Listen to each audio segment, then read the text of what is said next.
A few months ago, I had the opportunity to speak in front of about 250 founders at Founder Made, talking about how to build a cult-like community. It's something that everybody is trying to build right now and something that everybody should be trying to build right now, because in real life and online communities are the way to real success. After posting some of these videos on things like TikTok and Instagram, the majority of the comments asked if they could see this long form of the entirety of the conversation. So that's what you're gonna see today. We've marked it by chapters if you wanna skip through it. But if you are somebody that really wants to hear the whole conversation and learn what it really takes to build a cult-like community, this is a great conversation for you guys to listen to. And if you have any questions, I would love to answer them in the comments. Please like this video, subscribe, and enjoy. Danny and I, when we're up here, we kind of bicker like a married couple. We've been doing this, is about the 5th one now, this is the first time in person. A little bit of background around me. I am a creator who talks about business and education. I started the first adult TikTok house during the pandemic, which was basically put 10 people in a random house similar to Real World and see how they live, see how they interact, and film everything and put it on TikTok. That ended up going from 0 to 1 million in 60 days. And when that happened, a lot of companies started coming to me saying, can you teach us how to do TikTok organically? It was all organic. There was no paid. There was no boosting anything. And so the companies that came to me, the first one was a probiotic drink called Poppy. I think a lot of you guys probably know what Poppy is. One of their videos that we were working with them, which was literally just the founder like talking into the screen, ended up selling more product in the day that they aired on Shark Tank. And for me, when that happened, that was like an aha moment of, oh, this is gonna be something that's gonna be real. People are gonna really use this effectively to actually convert, not just to get awareness, which is what, when we were in the TikTok house called the HoneyHouse, we were basically just thinking you get 5 million views, nobody's gonna buy anything. And when that happened with Poppy, it was like, oh, this is gonna really convert. So I wanna start teaching companies how to do TikTok. So that's what we do. We teach companies organically. We also kind of consult a little bit on the paid, but we don't run paid. We really try to teach like strategies that you guys can do in-house that will work in perpetuity, not something that's just like a trend that works for the moment. So. Amazing. So let's get to it. We got 2 brands today, and we decided to take 2 different paths. A brand that is excited about TikTok, but just at the beginning of their journey, and then another brand that is actually founder-driven, is doing incredibly well. And so you're going to get 2 very different perspectives. First, I want to bring up Sophia. Sophia, I don't know if Zach's with you, but if Zach is with you, Zach, you're more than welcome to come up. Don't be shy. Yeah, Zach, come. Let's go, Zach. Get up here. I'm so excited. Hi, Sophia.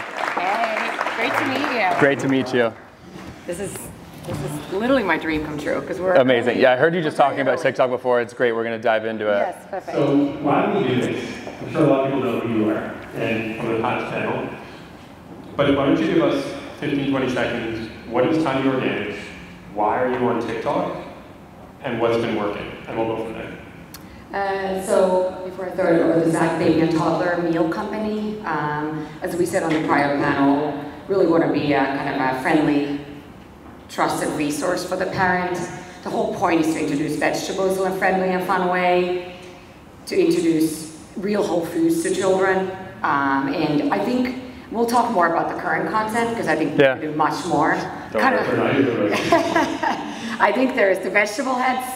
We're going to do this, but also like if you look at meal hacks, because in the past, baby food was seen as something that was like, you know, unedible, and you were like, but our meals are actually really, really good. So if you add an egg, or if you know, put it on a stovetop and make it a pancake, like it's really, really, really good food. So I think there's like a meal hack content idea there too. But of course, you know, our demo is moms and dads of little ones. So I think how can we kind of engage them with the content as well? But I think we could be more fun. Like, you want to add anything? Yeah, I would say, you know, we're there to build community.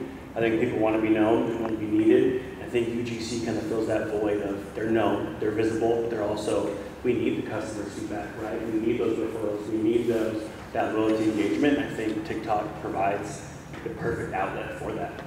Cool. Okay, tell me a little bit about like what are you guys currently doing? How are you looking at the strategy on TikTok right now?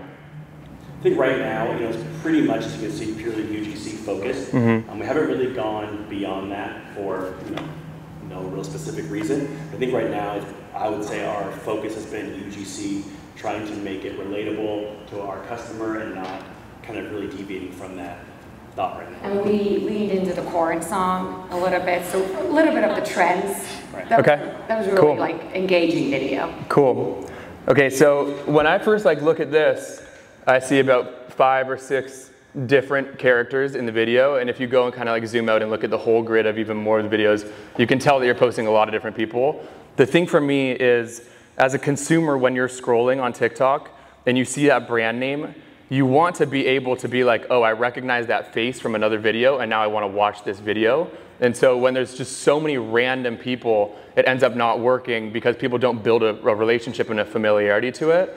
So, and even like to go deeper on that, when we first started doing it with Poppy, the way that we actually worked with them was we made videos for them and then they would post it. Yeah. So it'd be like an agency just making content and then posting it.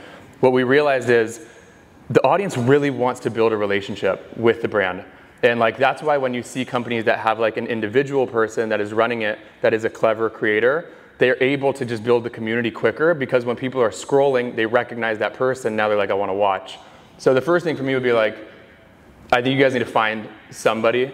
I don't know if you guys want to do some baby talent scouting or if you guys want to like find the Gerber kind of baby for you guys. But I think like some sort of consistent figure, obviously I think it would be even better to be like mom and child and have it be like more of a relatable kind of modern day Gerber baby. But something like that to where when people see it, they're like, oh, that's the mom and the child for Tiny Organics. So then they're like, oh, I want to watch this because I loved their last video. Yeah, absolutely. And I love Poppy's content. And I met the founder, I love her, so I'm very inspired by it. You may see some like how we started, how it's going videos from us too. Love that. A lot of that content too. The other thing that I was going to say is like, cut me off if you need to cut me off. The other thing I was going to say is outside of that content of like mom and child, if you wanted to have multiple different people, what you really want to build is like consistency. You want the audience to scroll and see something that they liked and then they see it again and they want to watch it. So if it's not mom... You want to show an example? Yeah. Let's do it.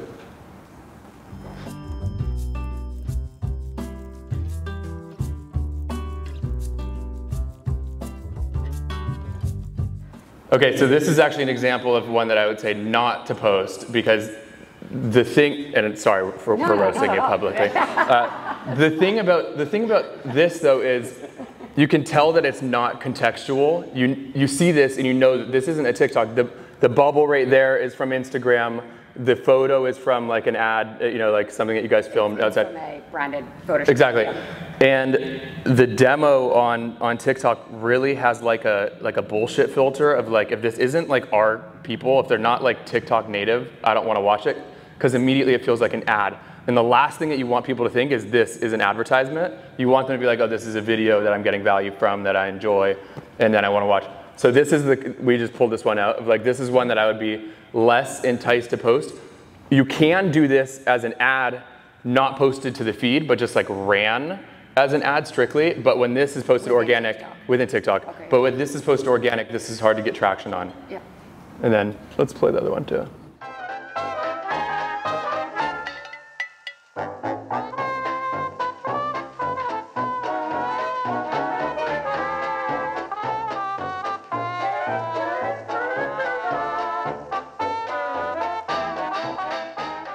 Okay, who knew that what I eat in a day is for babies was such a big thing on TikTok? This is like enormous. Like there's millions of people that are watching what I eat in a day. So that was the other thing I was gonna say. If it's something that's consistent, like if the storyline that you guys do, like what my baby eats in a day, then it doesn't need to be one person because that's the familiarity, is the storyline. So then you could get other people to send in content and it would still be like, oh, they're the people that do what I eat in a day for a babies.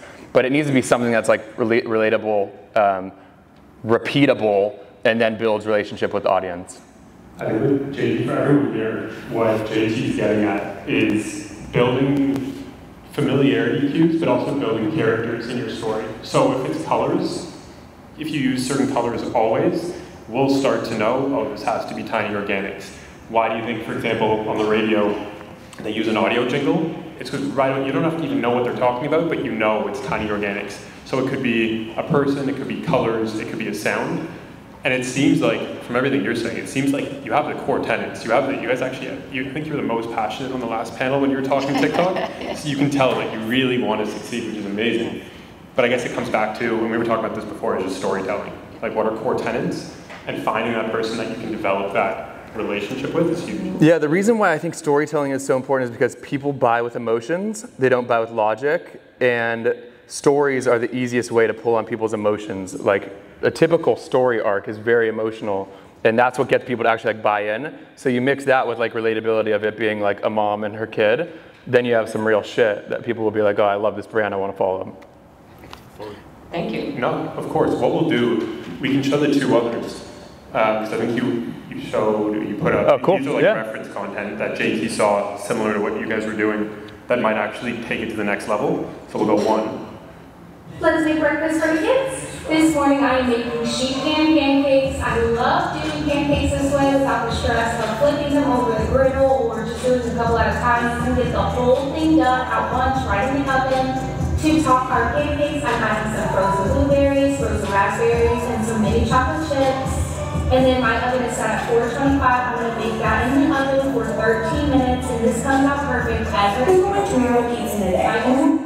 Sorry, guys. Just an idea of like you could do a recipe thing of like, or showing what your kid is making and the mom preparing it and all, or what your kid is eating and the mom preparing it and all of that. Something like that with the repeatable cast. And I guess we can go one step deeper, and this is for everyone here. Yeah, JT and I just chopping up about storytelling before. What works so well, especially in the algorithm, is watch time. Because what TikTok wants is to show more people more videos they want to watch so they can spend more time on the app. So if you do something like that where you talk about, hey, we're baking X, so you're waiting to see what it's going to be. It's like maybe it could be, I can't wait to see the mess that the baby's going to make on the floor, and you're waiting to see like what's that going to be. At least there's something that's retaining people all the way through. That'll check off a box in the algorithm, and it'll show that more people want to watch it. There's a greater chance it can go viral. Yeah. Okay. Great. Love it. I think you guys are off to the races. It sounds like you're very interested in it. I think you guys will figure it out. Thank you. Ready? Yes. Give it up for somebody who's not.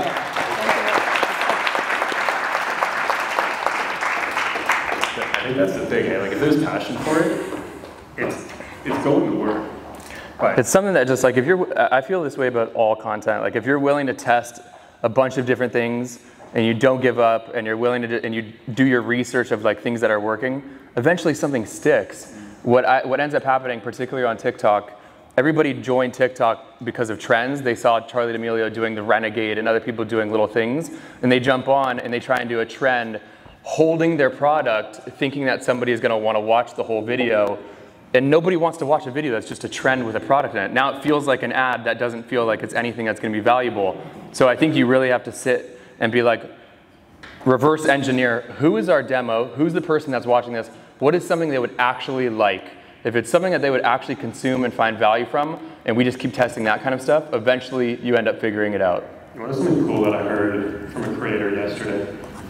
He said that so he takes your mindset, and this could be if you're a creator, like this could be if you're a brand, you identify who's that ideal target audience, and you think like what videos would they want to watch. You create a separate TikTok account, and you only search for the hashtags or for the topics that ideal consumer you think might want to watch, and just watch what the algorithm feeds you. And you take that as, I guess, like an archetype, then start creating content off of that. Yeah. And it's how like a lot of creators I know crush it on YouTube. But something interesting is just a tactic, a takeaway. Yeah, it's a good strategy because every single person's For You page in here is different. It's all based off of interest and the things that you actually consume and like and comment on, which is so different than Instagram. Instagram, if you were to make a new account today, it would show you 0 posts until you start following people, and then it'll show you the posts that they've liked. TikTok is completely different. It's only about the things that you've actually engaged with and commented on and liked and consumed. So it's fully based off of you. So you have to create content with your ideal customer in mind, knowing that that's going to show up on their For You page, and then they're going to care about your product. Down for it. Cool knowledge. Okay, well, I'm guessing this is not going to be a surprise. The next brand we're going to bring out is Olivia from Clearcut, or The Clearcut. I think one of the coolest things that JT and I saw when we got told, hey, like Olivia wants to come through, is that here's someone who's a founder First, let's hype it up for Olivia. Come on, get up here. There we go. Let's see if we can give you a little bit of clout. How many people have seen Olivia on your For You page? Oh, sorry. Take that question back. There we go. I have. No diamond people here. Yeah. Oh, we gotta change that. Tell us a little bit about ClearCut. So we are a direct-to-consumer diamond engagement ring and fine jewelry company. We started first as a blog, then an Instagram account, and now we have the specials in bespoke diamond engagement rings, and we have a full fine jewelry collection as well. And you're the one that is making the majority of the content? Yeah, all of it. How much time are you putting in for a lot of the, you're the founder, for other founders that are in here, or people that have a lot of shit on their plate, how much time are you putting into TikTok for it to be effective? I dedicated a lot more time and kind of offloaded some other responsibilities to focus more on organic content creation because it was so important. How are you feeling like the things that you've taken off your plate versus the importance of this has felt? I feel like there are certain things that I can teach others to do, but there are certain things like being the face, creating the content, being on the pulse of what people are wanting to see content-wise is something that is really difficult for me to offload, and I've tried to do it in the past, but it hasn't translated as well. I love it, and the reason why I say that is because I do think that the ideal way to actually execute as a company is to have the founder be in the content. By far and away, I think it's the best plan, but I also know that there's a lot of things that are on your plate. I think the way that you're doing it, by offloading some of those so that you can take on TikTok, is way smarter than trying to find somebody that has to understand it, especially if you have an interest in it. Some people are like, I have no interest in being in any of the content, I'm behind the scenes, don't put a camera in my face. But if you're like, oh, I'm intrigued, I want to try it, I love the way that you're doing it, and I'm glad that we're going to dive in, because you guys are doing a really good job. Can I? Quick question. When you started the account, did you have this intention to do TikTok, to have the spirit? No, yeah. So we were always creating content on Instagram, and I noticed more and more people were on TikTok. I think this was end of 2019, but I didn't really know what to do because it was just simple dancing. So I was like, am I supposed to start dancing? This audience, and we only had 8-year-olds following us at first, and I was like, these people are not buying diamond jewelry. But I think it was really in the pandemic where I dedicated a lot more time creating, finding that niche audience, and more people that were a little older started getting on TikTok too. So that's really when we started to grow, and I was like, okay, I found our niche and our demographic. Amazing. And you know what's interesting, very quickly? I was speaking with the team at Business Insider who write on the creator economy, and they love people like you. They love interviewing people like you because you bridge the gap between creator and founder, and everyone just wants to big up creators today. It's going to be in 2023 as well. So if you can, and it's such free PR, now you have to be good at it. Olivia's genuinely very good at it. But if you can get to a point where your founders or someone on your C-suite, in your C-suite can be that person, the amount of free PR that comes with it, and I'm not even talking For You page, the amount of people that'll come to me and say, hey, do you know creators who are also founders? Because we just want to get their story more, we want to inspire more people. It's wild. There's a whole wave of founder influencers. I don't know if you guys have started seeing this on your For You pages, of people that are really documenting the process of building the company on video and becoming a personality through that. They're talking about their business, but because they're talking about their business, they end up becoming a personality themselves, like you have, which is amazing. So should we Let's dive into this. So tell me really quick, what is your strategy? What are the things that you're thinking about? What are the things that you're putting time into for your strategy right now? So we have a couple different series that we do, and I think it's built in with consistency, but you also want to mix it up. So we mix in some, niche diamond education stuff, similar to Round Billion versus Old Hero, things that our Instagram audience is always interested in, things that people on TikTok might find interesting, but also a lot of styling videos best wedding bands for their oval engagement ring or things like that, kind of giving our personal advice on how to style things. So we have series like that, or different ways to set your engagement ring, things to do, things not to do. So I try to mix in things where I'm talking and then actual diamonds and styling. Do you have these series planned out to where the 4 or 5 different ones that you're doing at a time? We have playlists, and I'll want to sprinkle in, if I feel like I haven't seen my face in a while, like put in more like FaceTime so people like, recognize me. Because when I'm on TikTok scrolling, like that's what I like. Like I like to see people and recognize them and like follow their content. So mixing in a good like balance, and then I always like to test random things. Like I did this vlog. I'll do like random like day in the life vlogs or things like that may or may not do well, but sometimes they do and sometimes they don't. But just for like more lifestyle content. Really smart. Something that, yeah, we can show in one sec, but something that I think that you really just said that was important is the fact that you have a handful of different, you called it playlists, I look at it as series. The fact that you have a handful of different ones of those that you're continually running through, but then with a separate part of it, you're just testing new shit. Yeah. I look at it as like 80% of the content should be that series, 20% of it should be new stuff that you're testing, because inherently with an algorithm that we don't control, a lot of those series will go through waves.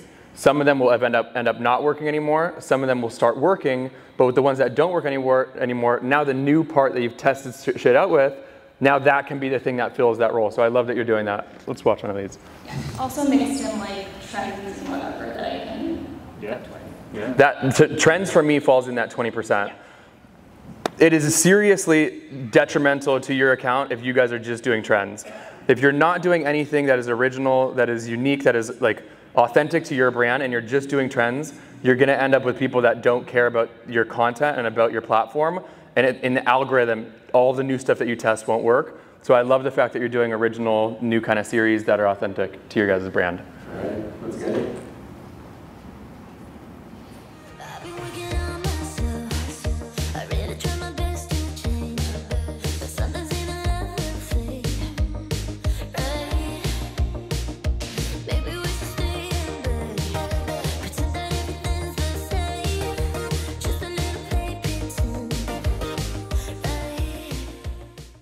I love this one so much because when you, as a creator, when you're thinking about coming up with a series, you want to try and think about something that can be easily repeated, but with new substance in it. And so for this one, diamond engagement rings based on your profession. It already pulls people in, but you could also switch out profession, like you already are switching out professions, you're a lawyer, doctor, whatever, accountant, but you could also switch out diamond engagement rings based on your location, Zodiac. Based on your zodiac, based on your music taste, based on your favorite TV shows. And it also like stirs up a lot of controversy. Yeah. Like, but I'm a nurse, but I'm an accountant's ring. It's like, yeah. Exactly. You guys should genuinely, if you go to this video, I don't think it's super far down on your page. Go to the comment section. It is the funniest that you're like stirring up controversy in such a lighthearted way, but people are going at each other. Yeah. And I feel like it's great. That gives you so many ideas. For sure. And that video had a lot of controversy. For sure, because you're getting controversy from people, but it's not like real controversy. It's like subtle like jabs and stuff. But then that's putting it on the For You page of the people that actually are looking for rings. Exactly. I'm like, okay, like come on haters, you're just like helping the algorithm. Exactly. Well, I think the other thing too, which is super interesting on this, and just another like storytelling tidbit, is you're allowing people to feel like they have a part in the video. You could have done whatever. You could have said like this ring for this person with no reason. But you see in the comments, again, I should have had the comment section up here. People are like, oh no, that's so true. Oh, I see that. Or my friend is an accountant. Yeah, they feel invested. Yeah. And then the next time you go at it, either you respond to their comment with another, like, so smart, steal her idea. How long does this series take you to film per week? Like 2 seconds. Cool, and a lot of you guys heard that, right? That you can do it and it'd be effective in a short amount of time. Amazing. So, all right, let's go to the next video. Hello everyone, and come with me to get a velvet manicure. We first started out by taking off my old gel mani, and then I asked for an extra pointed almond shape this time. I wanted like little claws, and I think they turned out really nice. I'm obsessed with this shape. Then we went in with a single coat of that clear Japanese gel base coat, which keeps my nails nice and strong. You gotta let that bake for a second, and then we did one single coat of my favorite base color, which is that pink beige toffee. Now for the coolest this one had part, controversy? we did one coat of a purpley pink magnetic nail polish. Yes, there are little magnets in the nail polish, and when you use this little magnetic wand to lift up the magnetic particles in the polish, and that's what gives it that velvet effect. So to do any sort of design, and we decided to do like a line design to give it a crushed velvet effect when it kind of goes in the sun and shimmers. This was legit the coolest part. I could not stop staring. I'm obsessed with this manicure nail polish technology. And so for the final effect, it really looked like crushed velvet, and I am totally obsessed. What do you guys think of this velvet manicure? So, a couple things. One, That's so embarrassing. Again, it goes back to, even if I don't wear nail polish, the way you were telling the story is like, oh, there's going to be something at the end that I want to see. And yes, you can skip through, but even like, again on the screen, you're like making people watch, and your diamonds are not actually going to be in. Yeah, the other thing the reason why I thought that this one was really important is it's hard to make a ton of content about your product continually as like an original series, just like the bottle or whatever, or even you with the rings. It's hard to just literally do videos about that. So what I try to think is like, what is tangential to our product that like is the lifestyle our product is incorporated in, that like our product would just naturally fit in that video. That's exactly what you did with this. It's about the manicure, but a lot of people are looking at the ring and being like, what the fuck? And a lot of people that are like interested in engagement rings are also like interested in nails, because like what kind of manicure can I get when I get engaged and proposed to, Yep. things like that. And it's stirred up a lot of controversy. Why was this one controversial? Some people are like, I love it. Some people are like, that's tacky, and it's called a cat eyes from 20 years ago, leave it back then. And I'm like, okay, whatever, like, it's fine. Not lean into that stuff. You know what someone was telling me is there's so much negativity in short form content versus in long form content, and here's the reason why. Short form, it's just getting shown to you. Like, you don't get to decide what's shown to you, so imagine you're walking down the street, and I see this guy wearing like weird glasses and a weird hat. Like, what a weird guy. Why would you ever wear that on Sunset? I don't know JT.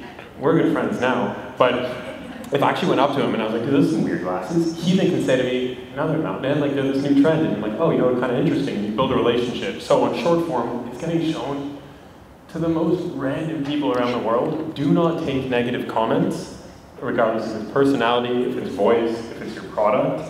At least it's being shown. They'll forget about you tomorrow. They'll probably forget about you in 5 seconds. But again, So true. What you're doing here, anyone can take back these principles, and I think that's the coolest thing. Yeah, and the difference between short and long form is everybody goes on to, like, when we talk about long form, it's YouTube. When people go onto YouTube, they know what they're searching for. They're like, I'm going here with the goal or with an idea or something that I know I want to watch. On short form, you're just shown random shit. So you have to pull that person's attention so quick, and it needs to be something that they're going to want to watch compared to all of the other noise that's on their For You page as well. 100%. Well, case in point, if Olivia can do it, where she started off and she wasn't so into it, and didn't have the energy, and didn't have the ideas, and you see the numbers and you see the success that she's having here, genuinely anyone else can do it. It's free distribution. You're playing like Russian roulette. I think the number one thing is to be a consumer of TikTok and be like in like the TikTok culture and like always be scrolling like, oh, 3 hours of this, I'm doing market research, because you want to know like what's going on and like how you can relate that content to your product. And there it is. We're going to leave it on that. Guys, thank you so much. Thank you, guys. Thank you. Thank you, Olivia. Thank you.